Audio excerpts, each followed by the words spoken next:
이번 시간에는 부등식, 절대값, 제곱근에 대해 학습합니다. 오늘의 학습 목표를 확인해 보세요. 네, 여러분 반갑습니다. 이번 동영상에서는 부등식의 개념과 절대값, 제곱근 등에 대해서 알아보도록 하겠습니다.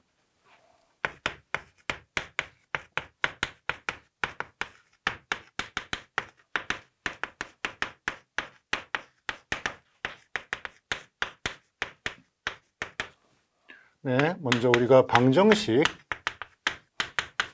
푼다고 하면 그 방정식의 해는 어떤 값으로 표현되게 됩니다.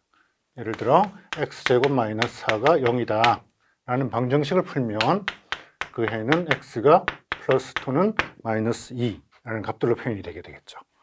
그런데 부등식, 어떤 주어진 부등식의 해를 구하라 라고 하면 그 해는 일반적으로 구간, 인터벌이라는 걸로 표현이 되게 됩니다. x제곱 마이너스 4가 0보다 크다 라는 부등식을 풀면 어떻게 되나요? x가 마이너스 2보다 작거나 또는 x가 2보다 크거나, 그래서 실제 수직선 위에서는 마이너스 2가 있어서 2보다 더 작은 쪽 또는 마이너스 2보다 더 큰 쪽이라는 이런 구간으로 표현이 되게 되죠. 자, 여기서 구간이라는 게 정확히 무엇인지 정의를 하고 진행을 하도록 할게요. 자, 실수의 부분집합 A가 있어요. 그때 이 A가 구간이다, 또는 인터벌이다 라는 거의 의미는 무엇이냐면, 이 실수의 집합의 두 원소 AB를 꺼내보죠.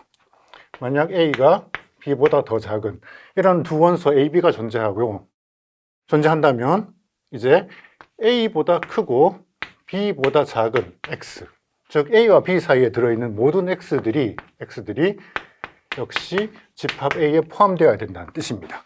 이런 성질을 만족하는 실수의 부분집합들만을 우리가 구간이라고 부를 겁니다. 자, 이게 무슨 뜻인가요? 실직선이 있는데 여기 가령 A가 있고 B라는 두 원소를 뽑아냈어요. 우리가 집합 A가 이렇게 생겼을 때 집합 A 안에 들어있는 두 원소 A, B를 꺼냈으면 그 사이에 들어있는 다른 원소들, X들 전체가 집합 A에 다 포함되어야 된다는 뜻입니다. 그럼 구간이 아닌 부분집합들은 어떤 것들이 있을까요? 가령 실수에서 이런 부분 또는 몇 개의 점, 이런 점들로 표현된 집합 A를 생각을 하면, 그럼 여기 중간에 떨어진 부분들이 있습니다. 그렇죠?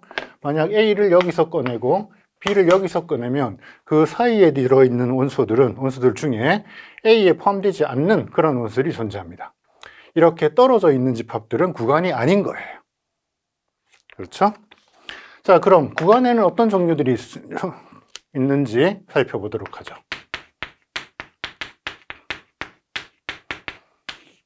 구간에는 열린 구간, 보통 우리가 괄호로 표현하는 이런 구간은 실수의 부분집합으로서 A보다는 크고 B보다는 작은 원소들로 구성된 구간이죠. 또 닫힌 구간은 그 양 끝점을 포함하는, 그래서 꺽쇠 기호로 A부터 B까지 표현을 합니다. 그래서 실수들 중에서 A보다 크거나 같고 B보다 작거나 같은, 또는 이런 개념들이 조합돼서 반쯤 열린 구간, 또는 A부터 시작해서 무한대까지 열려있는 그런 구간들, 다양한 종류의 구간들이 있지만 구간이 가져야 되는 중요한 성질은 중간에 끊어지면 안 된다, 끊어지면 구간이 아니다 라는 뜻입니다. 다음으로 실수의 절대값을 정의하고 그 성질을 알아보도록 하겠습니다.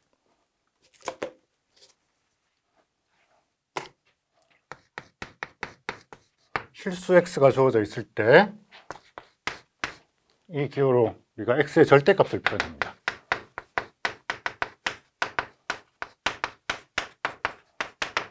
절대값은 어떻게 정의된 거였었냐면 x의 절대값은 만약 x가 0보다 크거나 같은 숫자일 때는 x 자기 자신입니다.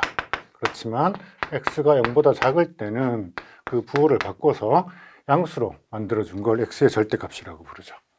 네, 절대값은 몇 가지 성질들을 가지고 있는데 먼저 두 수 a, b의 곱의 절대값은 각각의 절대값을 먼저 계산한 다음에 곱한 것과 같습니다.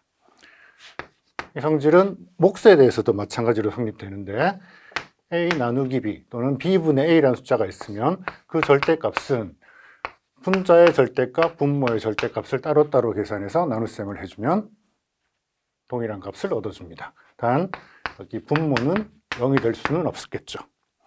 그런데 덧셈에 대해서는 두 수의 덧셈, 더한 다음에 그 절대값을 측정을 하면 이건 각각의 절대값을 그냥 더한 것과 정확히 같지는 않습니다.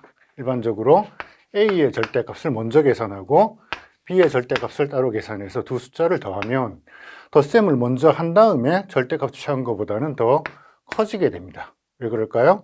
a와 b가 서로 부호가 다르면 서로 상쇄해서 그 절대값이 더 작아지는 그런 효과가 있기 때문입니다. 그렇지만 각각의 항들의 절대값을 먼저 계산을 하면 항상 더 큰 쪽으로만 움직이죠. 이게 사실 삼각형의 두 변의 합이 나머지 다른 한 변보다 더 길어야 된다라는 성질과 같은 겁니다. 그래서 이걸 우리 삼각 부등식이라고 부르죠. 네, 다음으로 두 수를 뺀 다음에 그 절대값을 측정해 보면 어떻게 될까요? 이 경우에는 a의 절대값을 측정하고 b의 절대값을 따로 계산해서 이걸 뺀 것과 비교를 해 보도록 할게요. 네, 그러면 이쪽은 절대값이니까 항상 0보다 큰데 여기는 두 양수의 차니까 우변은 양수일지 음수일지 몰라요. 여기다가 절대값을 한 번 더 씌우면 이제 양수가 되겠죠. 그렇더라도 좌변에 있는 a, b의 차의 절대값보다 더 커지질 못합니다. 그래서 항상 이런 부등식이 성립해요. 왜 그런지 보면 가령 a의 절대값을 조금 변형해 보도록 하겠습니다. a에다가 b를 뺀 다음에 다시 b, 똑같은 숫자를 더해 보도록 해요. 네, 그러면 이 부분과 이 부분, 두 부분을 나눠서 앞서 3번에서 설명한 삼각부등식을 적용해 보도록 하죠. 그럼 a 빼기 b의 절대값을 따로 계산하고 b의 절대값을 따로 계산한 이거의 합이 a의 절대값보다 더 커지게 됩니다. 이걸 a 빼기 b의 절대값을 기준으로 정리해 보면 가령 요 항은 a의 절대값에 빼기 b의 절대값을 반대로 이항한 것보다는 더 크게 되겠죠. 네, 똑같은 식을 b-a로 생각을 해보면, 즉 a, b의 역할을 바꿔서 동일한 부등식을 유도를 해보면 b의 절대값 빼기 a 절대값보다 이 절대값이 더 크게 되겠죠. 그런데 이 두 식은 서로 동일한 식입니다. 그렇죠? 그 동일한 식이 a 절대값 빼기 b 절대값보다도 크고 b 절대값 빼기 a 절대값보다도 더 큽니다. 둘 중에 어떤 게 양수일지 모르지만 어쨌든 두 개보다 더 크니까 좌변은 a 절대값 빼기 b 절대값 여기에 다시 절대값을 씌운 양수로 만든 것보다도 더 크다는 뜻입니다. 네, 이어서 절대값이 포함된 부등식을 어떻게 절대값 없는 부등식으로 변환할 수 있는지 살펴보도록 하죠.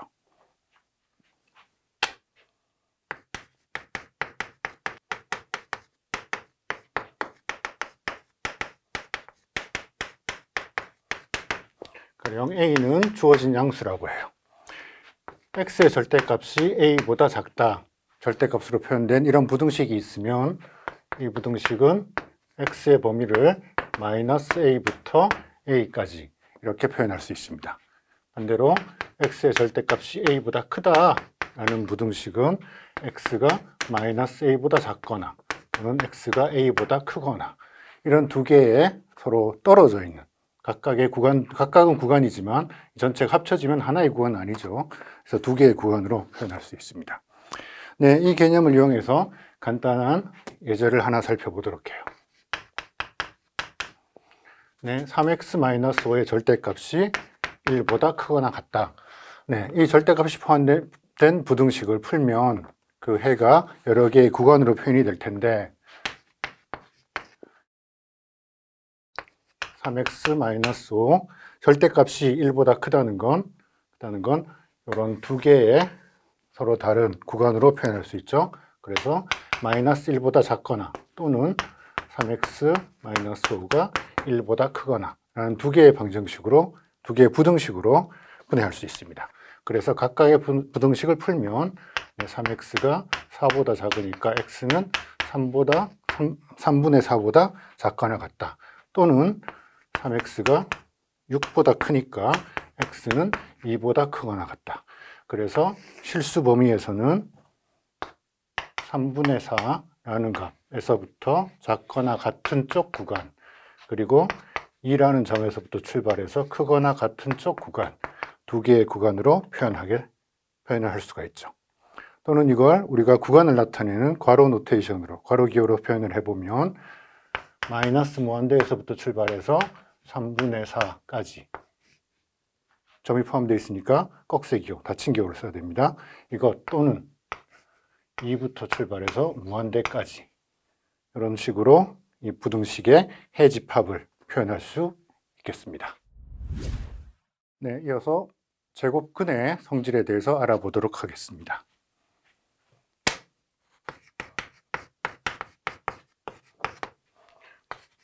주어진 양수 A가 있을 때 우리가 A의 제곱근이라고 하면 X제곱이 A가 되는 이런 방정식의 해를 A의 제곱근이라고 그럽니다. 이 방정식의 해는 실수 범위에서 플러스 또는 마이너스 루트 A라는 두 개의 해를 가지게 되겠죠. 그럴 때 특별히 루트 A, 이 중에서 양의 제곱근을 루트 A로 표현을 합니다.